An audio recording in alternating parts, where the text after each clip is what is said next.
Hello বন্ধুরা, এখন আমি জি5-এ আসা কস্টা বলে একটা হিন্দি সিনেমা রিভিউ করতে চলেছি, যেখানে লিড রোলে আছে নওয়াজুদ্দিন সিদ্দিকী, প্রিয়া বাপার এবং কিশোরকে আপনারা দেখতে পাবেন। সাউথ ইন্ডিয়ান অনেক সিনেমাতে এসে রাখে টাকলা করে, তো তাকে এই সিনেমার অ্যান্টাগনিস্ট হিসেবে দেখতে পারবেন।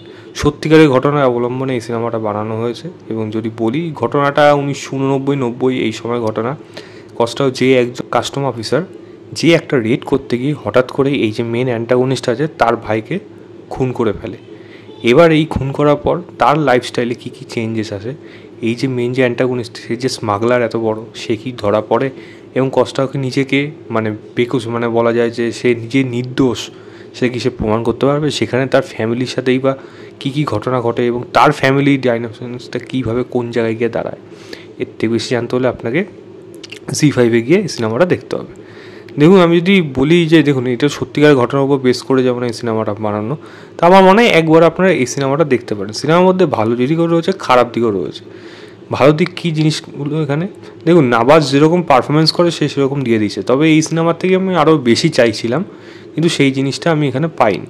তো নাবাজ যদি পারফরমেন্সের কথা বলি, আমি বলবো একটা ঠিকঠাক অ্যাবোভ অ্যাভারেজ পারফরমেন্স দিয়ে গেছে। প্রিয়া বাপারের কথা যদি বলি, ওয়াইফের চরিত্রে সে ভালো অভিনয় করেছে। কিশোর ভালো জায়গা দেয়নি, একদম ভালো লাগছিল না তাকে দেখতে, অ্যান্টাগনিস্ট হিসাবে একদম মানাচ্ছিল না এবং ডায়লগও খুব বাজেভাবে লেখা হয়েছে। তো আমি খারাপ দিকগুলোই মিক্স করে আমি বললাম এই ব্যাপারটা। তো পারফরমেন্সে পার্শিয়াল ভালো, পার্শিয়াল খারাপ। এবং এই যে গল্পটা যেরকমভাবে নিয়ে গেছে, আমার মনে হয় একটা টাইম অবধি গল্পটা ঠিক ছিল, কিন্তু পরে গিয়ে না ব্যাপারটা পুরোপুরি ঘেটে যাচ্ছিল এবং স্ক্রিন প্লে এই সিনেমাটার মধ্যে টাইট রাখতে পারছে না, এনগেজিং করতে পারছে না। ঘটনাটাকে দুরকমভাবে শিফট করেছে, ফার্স্ট হাফটা একরকম, সেকেন্ড হাফটা একরকম।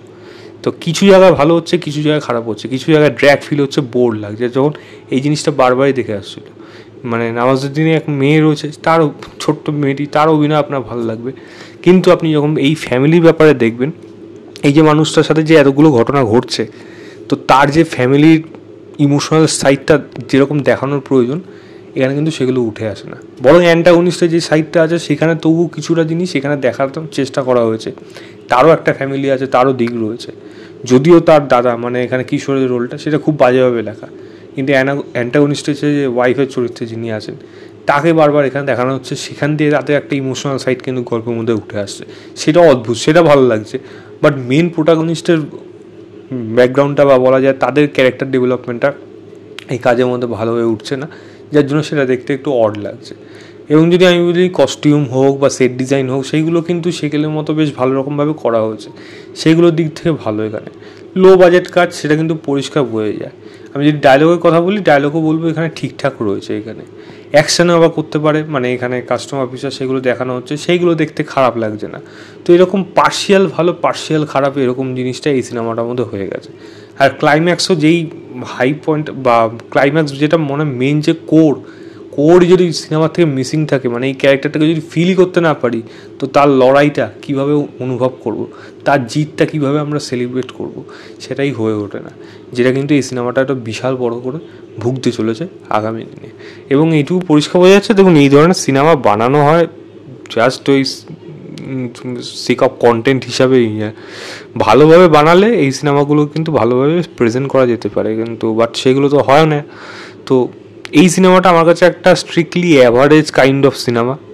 আপনার দেখার ইচ্ছা হলে দেখতে পারেন, না দেখলেও খুব একটা বেশি কিছু যাবে না, এইটাই জাস্ট বলা।